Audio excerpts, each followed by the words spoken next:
শুরু করিতেছি মহান আল্লাহর নামে, যিনি পরম করুণাময় এবং অত্যন্ত দয়ালু। আমি যে খাটটাতে বসে আছি, আপনাদেরকে দেখলে মনে হইতে পারে যে আমি মনে হয় কোনো পর্যটনের জায়গায় বসে আছি কিনা, যে উপরে এখানে বসে রেস্ট নিতেছি। আসলে এরকম না।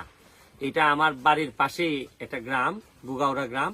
এই গুগাউড়া গ্রামে এইবারের যে আমাদের ঘূর্ণিঝড় হয়েছে, ঘূর্ণিঝড়ে এই বাড়ির যা আছে সব নিয়ে গেছে। আর আমার পিছনে যারা আছেন তারা এই বাড়ির বাসিন্দা।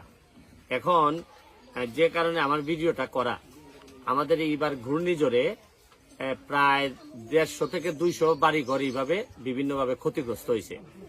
কিন্তু আমার কাছে টিনের বরাদ্দ আসছে মাত্র 87 বা 90 বানের মতো টিন।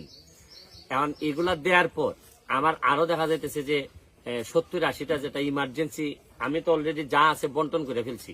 কিন্তু এখন এই ঘরটা দেখার পর আমি এমপি হিসাবে, ওনারা আমার ভোট দিচ্ছেন বা দিচ্ছেন না বড় জিনিস না, কিন্তু এমপি হিসাবে তো আমার সবার দায়িত্ব।